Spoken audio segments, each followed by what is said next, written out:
구약성경 예레미야 46장 13절부터 28절까지 말씀을 저와 교독하여 읽도록 하겠습니다. 바벨론의 느부갓네살 왕이 와서 애굽 땅을 칠 일에 대하여 선지자 예레미야에게 이르신 여호와의 말씀이라. 너희는 애굽에 선포하며 믹돌과 놉과 다바네스에 선포하여 말하기를 너희는 굳건히 서서 준비하라. 내 사방이 칼에 삼키었느니라. 너희 장사들이 쓰러짐은 어찌함이냐. 그들이 서지 못함은 여호와께서 그들을 몰아내신 까닭이니라. 사람을 넘어지게 하시며 사람이 사람 위에 엎드려지며 이르되 일어나라. 우리가 포악한 칼을 피하여 우리 민족에게로 우리 고향으로 돌아가자 하도다. 그들이 그곳에서 부르짖기를 애굽의 바로 왕이 망하였도다. 그가 기회를 놓쳤도다. 만군의 여호와라 일컬 산들 중에 다볼같이 해변의 갈멜같이 오리라. 애굽에 사는 딸이여, 너는 너를 위하여 포로의 짐을 꾸리라. 노비 황무하며 불에 타서 주민이 없을 것임이라. 애굽은 심히 아름다운 암송아지일지라도 북으로부터 떼파리가 곧 오리라. 또 그 중에 고용꾼은 살진 수송아지 같아서 돌이켜 함께 도망하고 서지 못하였나니 재난의 날이 이르렀고 벌 받는 때가 왔음이라. 애굽의 소리가 뱀의 소리 같으리니 이는 그들의 군대가 벌목하는 자 같이 도끼를 가지고 올 것임이라. 여호와의 말씀이니라. 그들이 황충보다 많아서 셀 수 없으므로 조사할 수 없는 그의 수풀을 찍을 것이라. 딸 애굽이 수치를 당하여 북쪽 땅에 손이 붙임을 당하리로다. 만군의 여호와 이스라엘의 하나님께서 말씀하시니라. 보라, 내가 너희 아몬과 바로와 애굽과 애굽 신들과 왕들 곧 바로와 및 그를 의지하는 자들을 벌할 것이라. 그들의 생명을 노리는 자의 손 곧 바벨론의 느부갓네살 왕의 손과 그 종들의 손에 넘기리라. 그럴지라도 그 후에는 그 땅이 이전같이 사람 살 곳이 되리라. 여호와의 말씀이라.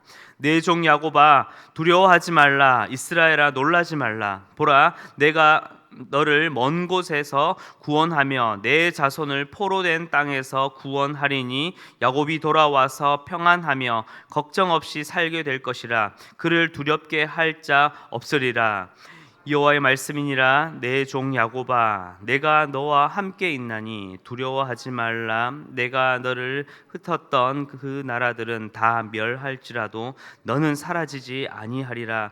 내가 너를 법도대로 징계할 것이요 결코 무죄한 자로 여기지 아니하리라 하시니라. 아멘.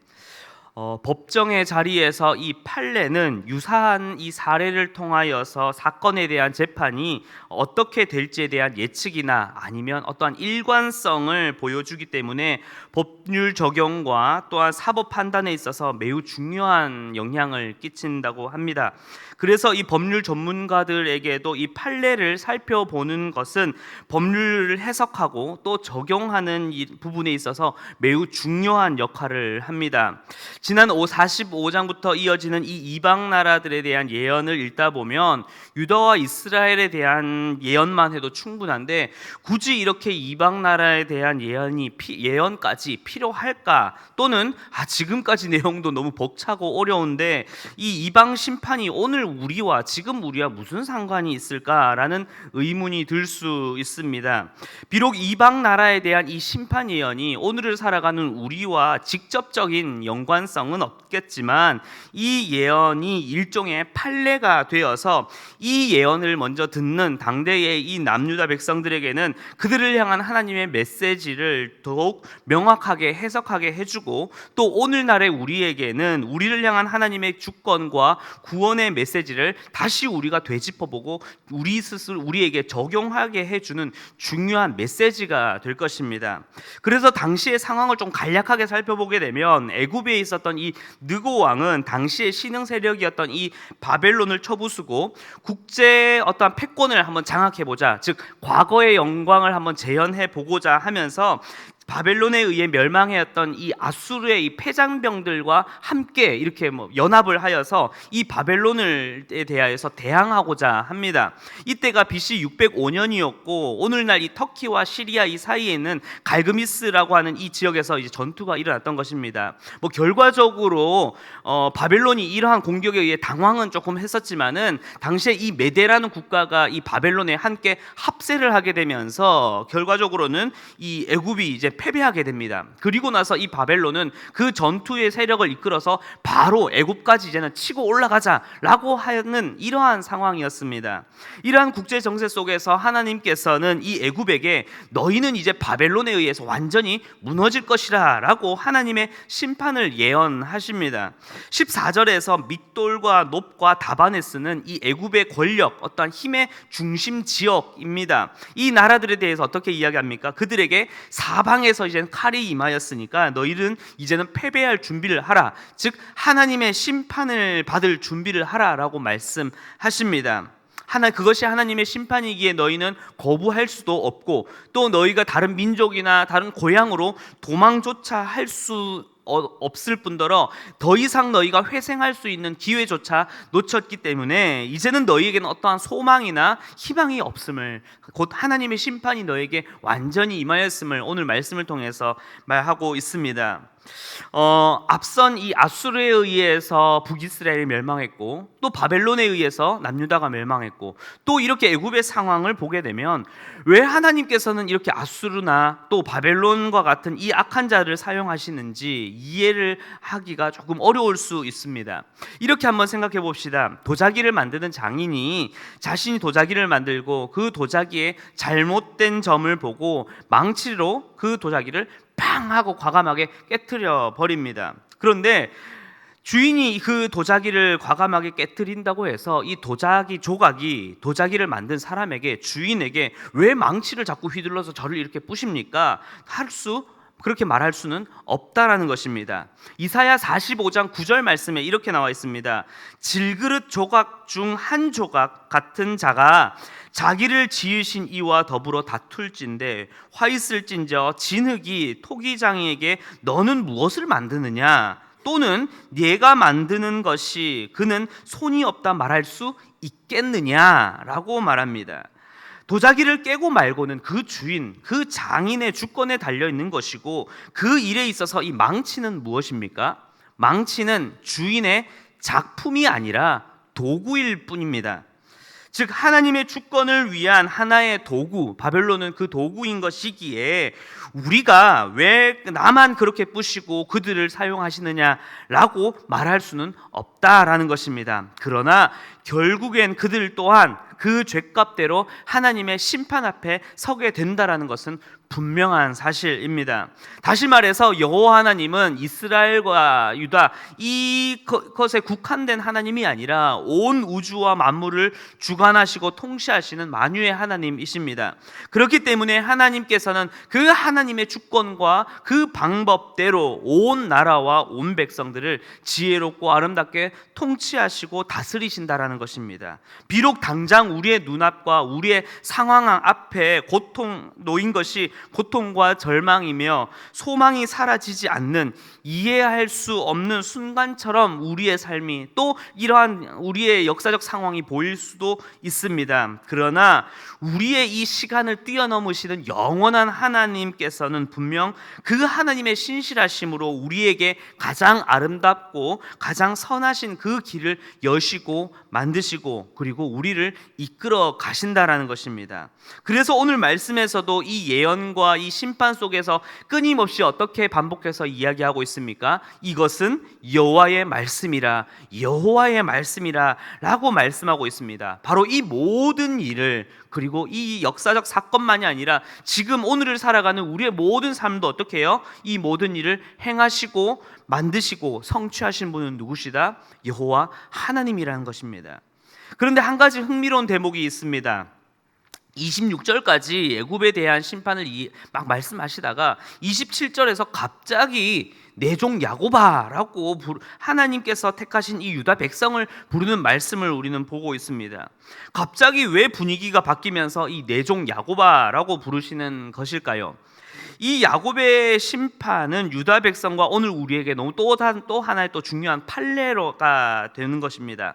마치 어린 둘째 자녀가 첫째인 이 형이나 누나 아니면 언니나 오빠를 보면서 저렇게 하면은 엄마한테 혼나는구나, 저렇게 하면은 정말 잘못해가 맹매를 맞을 수 있겠구나라는 것을 배워가는 것처럼, 오늘 하나님께서는 죄에 대한 이방 민족의 이 심판을 하나님의 백성들이 바라보면서 저렇게 해서 우리가 혼이 난 것이구나, 저렇게 해서 심판받는 것이구나 라는 것을 깨닫길 원하셨던 것입니다.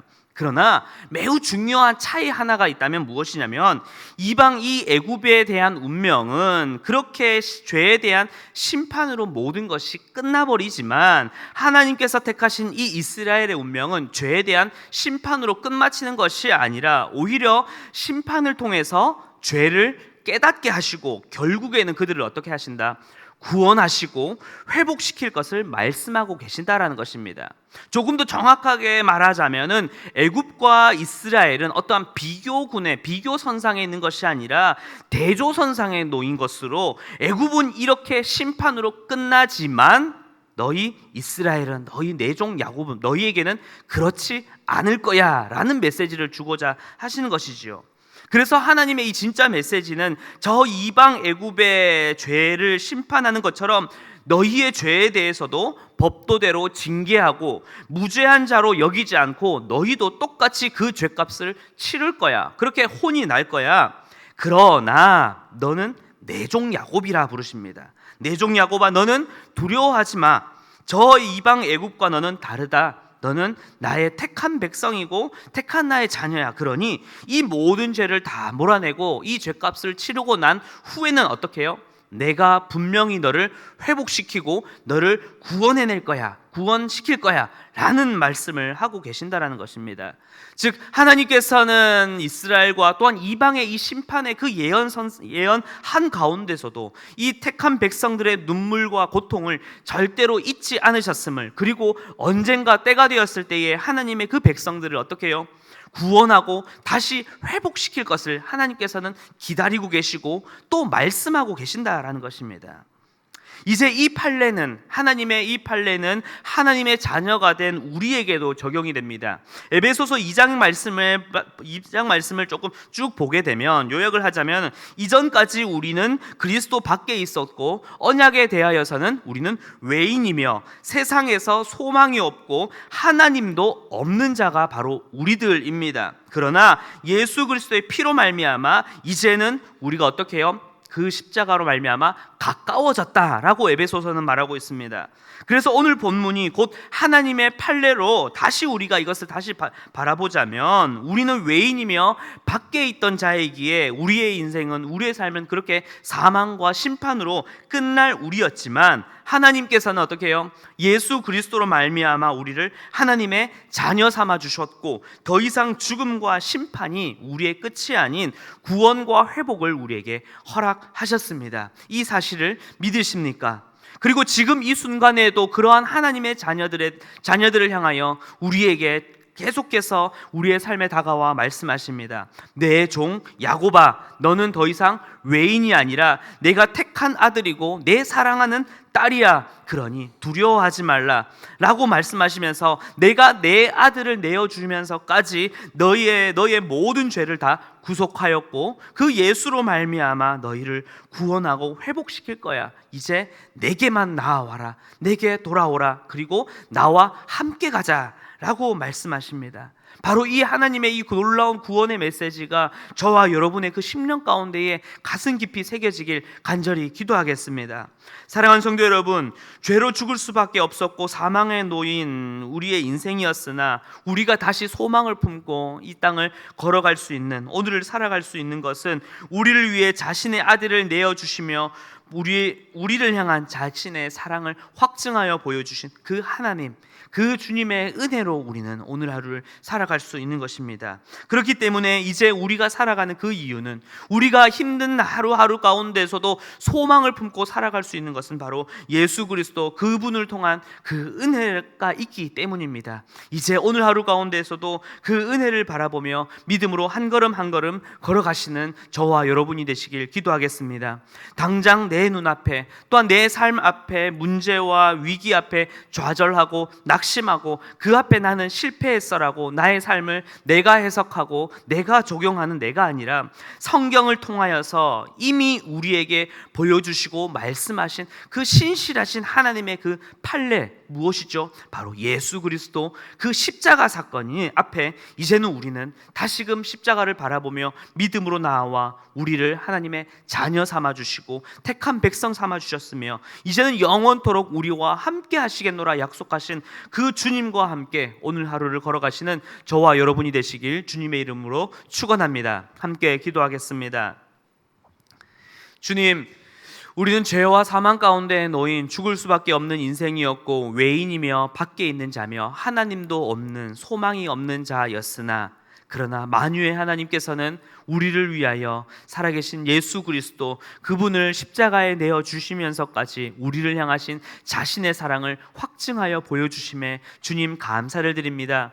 그렇기에 우리가 오늘 하루를 살아갈 수 있는 것도, 내일을 꿈꿀 수 있는 것도, 영원한 천국을 바라볼 수 있는 것도 오직 예수 그리스도 그 이름의 능력뿐이며 그분을 통한 우리에게 주신 그 은혜뿐임을 주님 기억합니다. 주님, 그렇기에 오늘 하루의 삶의 문제와 또한 내 앞에 일어난 수많은 문제 앞에 내가 그 문제들을 해석하고 내가 그 문제를 적용하여 좌절하고 쓰러지는 것이 아니라 내가 오늘 하루를 소망을 품을 수 있는 것은 그 은혜뿐임을 기억하며 이제는 주님, 이 성경을 통해서 우리에게 보여주신 그 신실하신 하나님의 일하신 사건들, 그리고 그 예수 그리스도의 그 이름을 통하여 이제는 오늘 하루도 주님 오시는 그날까지 믿음으로 주님과 함께 걸어가는 내가 될 수 있도록, 또한 우리의 가정이 될 수 있도록 주님 은혜를 더하여 주시옵소서. 감사를 드리며 살아계신 예수 그리스도의 이름으로 기도하였습니다.